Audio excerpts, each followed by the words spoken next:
Hello students, welcome back to Arpita's classes. आज हम करेंगे एक्सरसाइज 5.2 के आगे के question. Next question, question number 8। Question number 8 से स्टार्ट करेंगे। क्वेश्चन नंबर 7 तक हम पिछली क्लासेस में कर चुके हैं पार्ट्स में। Question number 8, an AP consist of 50 terms of which third term is 12 and the last term is 106। Find the 29 term. इसमें बोला गया कि एक एपी में, एक अर्थमेटिक प्रोग्रेशन के अंदर टोटल नंबर ऑफ टर्म्स 50 हैं। क्वेश्चन नंबर 8, तो टोटल नंबर ऑफ टर्म्स इसमें दे रखी है हमें 50 पद कुल हैं। थर्ड टर्म इज 12 और A3 इज इक्वल टू 12। तीसरा पद हमें 12 दिया हुआ है। Last term is 106 and last term देखो, जैसे कि टोटल बता रखे कि 50 टर्म्स है, तो लास्ट टर्म कौन सी होगी? 50 होगी, तो A50 is equal to 106। A 50वां पद हमारा 106 है। ठीक है, ये हमें दिया हुआ है। फाइंड दी 29 टर्म, और हमने A29 फाइंड करना है। ये हमारा क्वेश्चन मार्क। क्लियर? अब क्वेश्चन स्टार्ट करने के लिए जो चीज हमें गिवन है वहां से हम स्टार्ट करेंगे। आंसर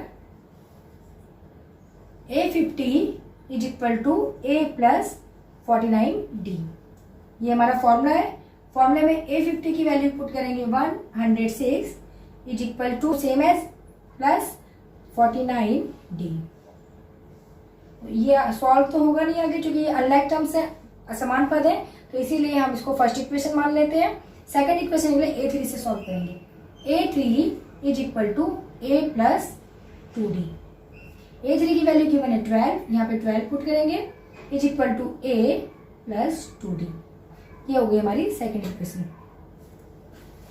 जब हमारे पास दो इक्वेशन बन जाती हैं टू वेरिएबल्स वाली, pair of linear equation in two variable, दो चर वाले समीकरणों का युग्म, तो ये थर्ड लेसन के अकॉर्डिंग सॉल्व होगा और इसमें A और D की वैल्यू, वेरिएबल की वैल्यू फाइंड हो जाएगी। तो हम इसे करेंगे सब्स्टिट्यूशन मेथड से या फिर एलिमिनेशन मेथड से। तो मैं इसे विलोपन विधि से यानी कि एलिमिनेशन मेथड से करना पसंद करूंगी। फर्स्ट इक्वेशन में से सेकंड इक्वेशन को माइनस करने पर बाय सब्ट्रैक्टिंग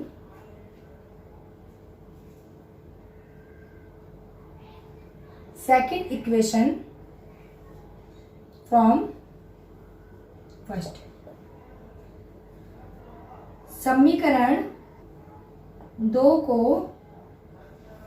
एक में से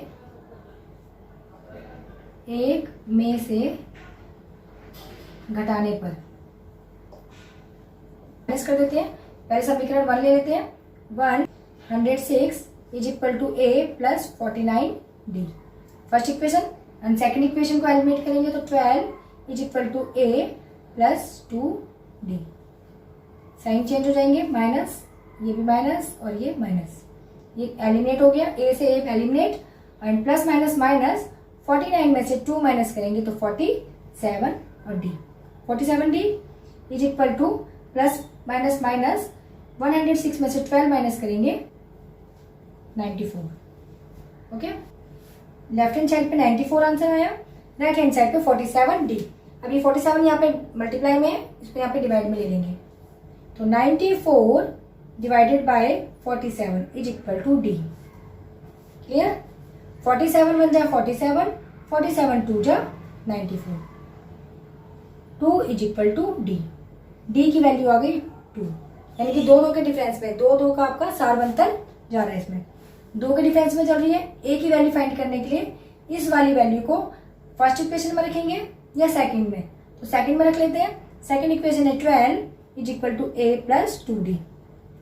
इस D की वैल्यू को सेकंड इक्वेशन में रखेंगे तो 12 is equal to A plus 2 and D की वैल्यू 2। D की value 2, 12 is equal to A and 2 2 जा 4। 4 यहाँ पे प्लस में, इधर माइनस में ले लेंगे, तो 12 minus 4 is equal to A। इसमें से 12 में से 4 माइनस करेंगे तो 8 इज इक्वल टू A। ये आ गई A की वैल्यू। जब हमारे पास A भी फाइंड हो गया, D भी फाइंड हो गया, अब हमें फाइंड करना है 29 टर्म्स। ठीक है, जब हमारे पास A और D की वैल्यू आ जाती है तो कोई भी टर्म हम इजीली फाइंड कर सकते हैं। 29 हमें फाइंड करना है, तो 29 के लिए यहाँ पे सॉल्व कर लेते हैं। A29 is equal to A plus 28D।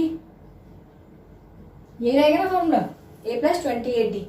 जितना हमारा टर्म है n, तो यहाँ पे a plus n minus 1 d होता है। तो n माइनस 1 29 है तो माइनस 1 करेंगे तो 28 हो जाएगा, 28।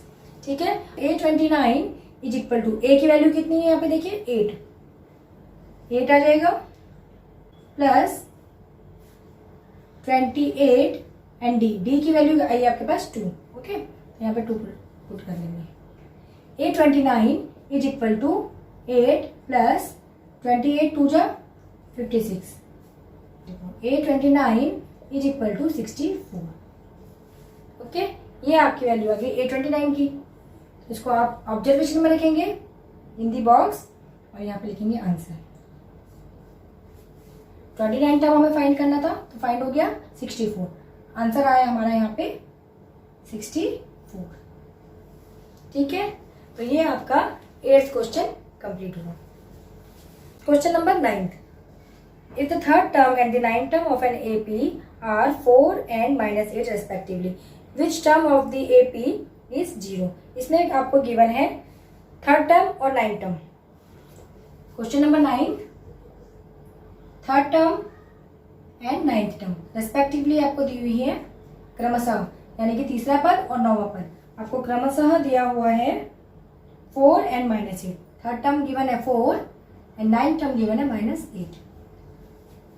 फिर पूछा which term of an AP is 0, कौन सा पद या कौन सी टर्म 0 हो जाएगी। तो कौन सी टर्म तो हमें नहीं पता, टर्म तो हम उसको n मान लेते हैं। ठीक है, ये तो थर्ड टर्म थी, ये नाइन्थ टर्म, तो ये हमें नहीं पता, इसको n बोल लेंगे। कौन सी टर्म 0 होगी, ये हमारा क्वेश्चन है कि विच टर्म इज 0। तो टर्म यानी कि इस n की वैल्यू हमने फाइंड करनी है। आए समझ में क्वेश्चन, ये क्वेश्चन मार्क है। अब सॉल्व करने के लिए जो हमें गिवन है वहां से स्टार्ट करते हैं। तो A3 आंसर कर रहे हैं हम is equal to a plus 2d। A3 की वैल्यू गिवन है 4 is equal to a plus 2d। ये बन गई हमारी फर्स्ट इक्वेशन। ऐसे सेकेंड इक्वेशन बनाएंगे A9 से। तो A9 is equal to a plus 8d। A9 की वैल्यू गिवन है -8 इज इक्वल टू a की वैल्यू आपको नहीं गिवन, a सेम लिखेंगे प्लस 8d। ये सेकेंड इक्वेशन, दूसरा समीकरण, first equation and the second equation. अब इसमें हम एलिमिनेशन मेथड लगा देते हैं, जो कि हमें 2 वेरिएबल की पेयर मिल गई है लीनियर इक्वेशंस की, यानी कि 2 चर वाले रैखिक समीकरणों का युग्म मिला है। तो इसमें हम प्रतिस्थापन विधि, विलोपन विधि या फिर वज्र गुणन विधि लगा सकते हैं। Substitution method, elimination method and cross multiplication method. तो हम इसमें एलिमिनेशन लगाएंगे क्योंकि इसमें a और a इजीली टर्मिनेट हो सकते हैं, तो हम लगा देते हैं इसमें एलिमिनेशन मेथड। चलिए, सेकंड में से थर्ड को माइनस कर देते हैं, या फिर फर्स्ट में से सेकंड को भी आप कर सकते हैं माइनस। यहाँ पे कर लेते हैं solve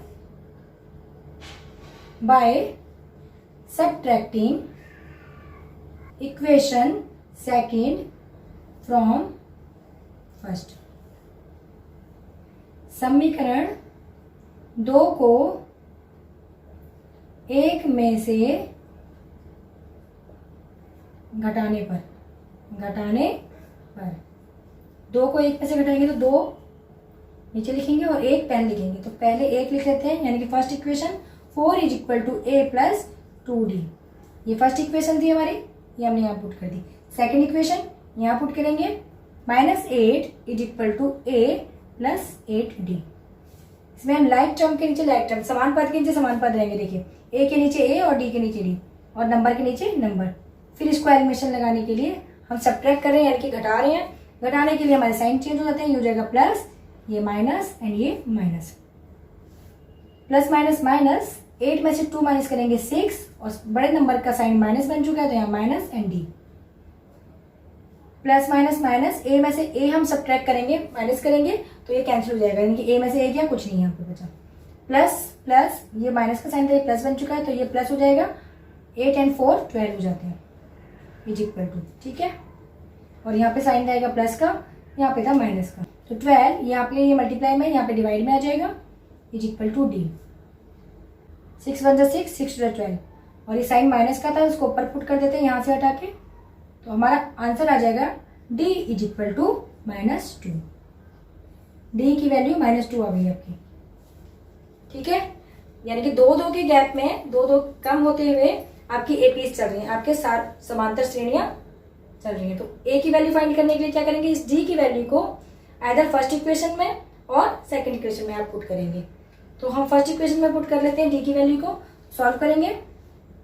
4 is equal to A plus 2d, ये हमने फर्स्ट इक्वेशन से में उतार ली, इस पर डी की वैल्यू यहाँ पुट करेंगे। तो 4 is equal to A plus 2 and d की वैल्यू -2।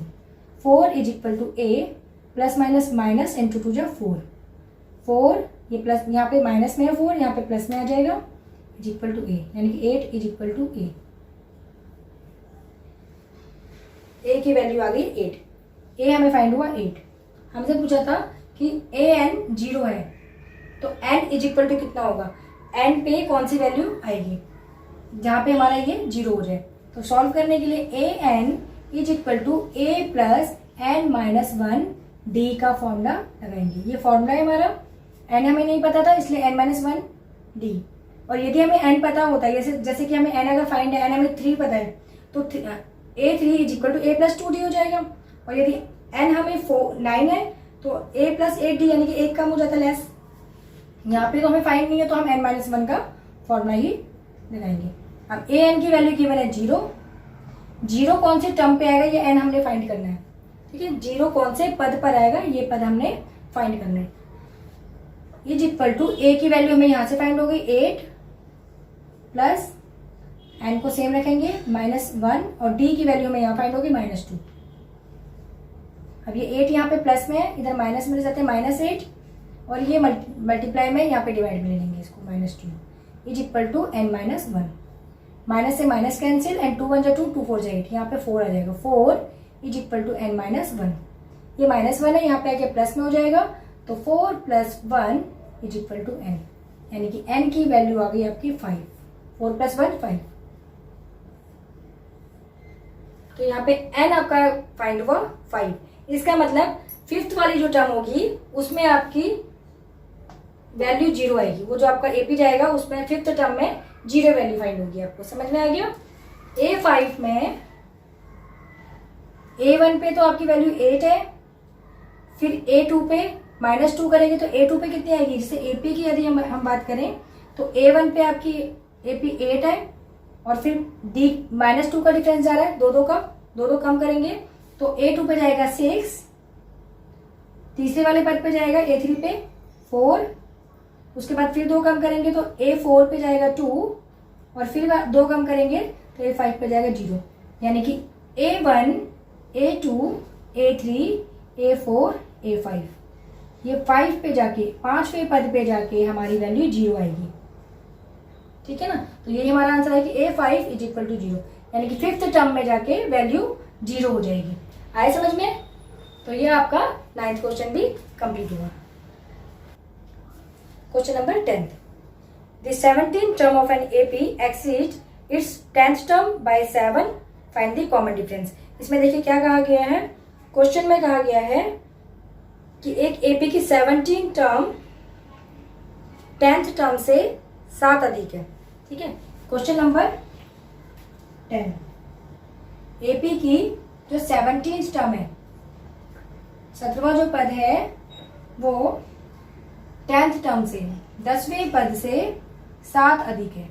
तो ये 7 अधिक है, हमने यहाँ पे 7 अधिक कर लिया, या अकॉर्डिंग टू क्वेश्चन चलेंगे तब भी हमारा आंसर ये आएगा कि A 17th term is 7 exceed by the 10th term. इसका मतलब 17वां पद 10वें पद से 7 अधिक है। तो ये बन गया आपका इक्वेशन क्वेश्चन के according. Find the common difference, इसमें हमें डी फाइंड करना है, कॉमन डिफरेंस, सार व अंतर ज्ञात कीजिए, ये हमारा है क्वेश्चन मार्क, ठीक है। सार व अंतर ज्ञात कीजिए, तो फाइंड कैसे करेंगे, जो ऐसा हमें इस क्वेश्चन में दिया हुआ है उसी के अकॉर्डिंग चलेंगे। तो A17 is equal to A10 plus 7। A17 we can write A plus 16D, है ना। A17 को हम A प्लस 16D लिख सकते हैं सार व अंतर के साथ, इज इक्वल टू, और A10 को लिख सकते हैं A plus 9D plus 7। Solve करेंगे, लाइक टर्म एक तरफ ले लेंगे, A यहाँ पे प्लस में है, इधर जाएगा तो माइनस में, तो ये कैंसिल हो जाएगा। 16D ये प्लस में, यहाँ पे माइनस में जाएगा, -9D इज इक्वल टू 7। 16 में से 9 माइनस करेंगे तो 7 हो जाएगा, 7D बड़े नंबर का sign plus, is equal to 7। d is equal to 7, ये मल्टीप्लीकेशन में यहाँ पे डिवाइड में आ जाएगा। 7 से 7 कैंसिल, 7 1 जा 7, 7 1 जा 7, ठीक है, दोनों 7 आपके कैंसिल हो जाएंगे। तो d इज इक्वल टू 1, जो सार अंतर आया वो 1 आया, यानी कि एक एक के गैप में आपकी एपीज जा रही है। डी पूछा था कितने, तो डी आ गया। फाइंड दी कॉमन डिफरेंस, आपको कॉमन डिफरेंस पूछा था, हैंस कॉमन डिफरेंस इज 1। अतः सार्व अंतर, किसका सार्व अंतर? समांतर श्रेणी का, जो समांतर श्रेणी हमें दी हुई थी उसका। अतः सार्व अंतर 1 है, एपी का सार्व अंतर 1 है, ये आ गया, ठीक है ना। तो ये आपका 10th क्वेश्चन भी कंप्लीट होगा।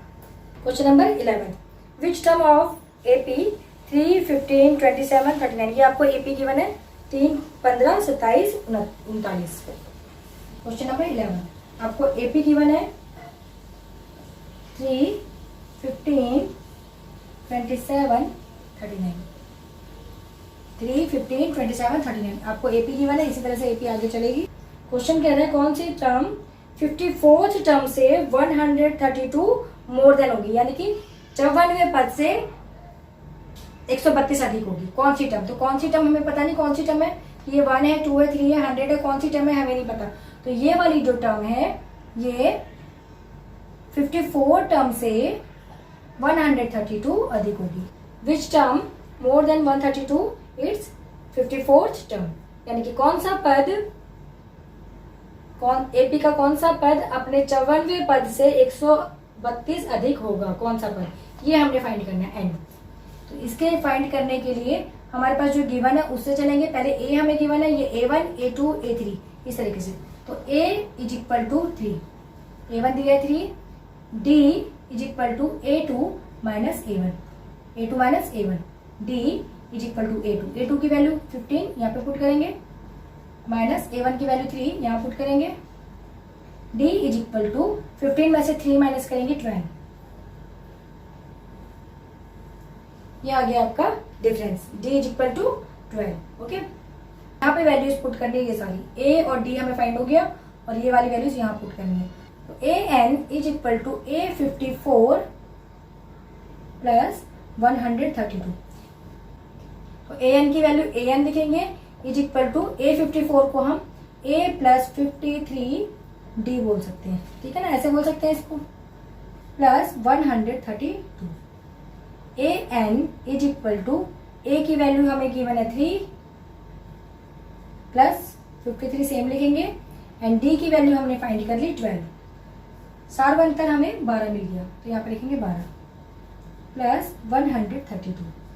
सॉल्व करेंगे, AN is equal to 3 plus, इसको मल्टीप्लाई करेंगे, 12 3 जा 36, 3 कैरी जाएगा, 12 5 जा 60, 60 में 3 प्लस 63 प्लस 132।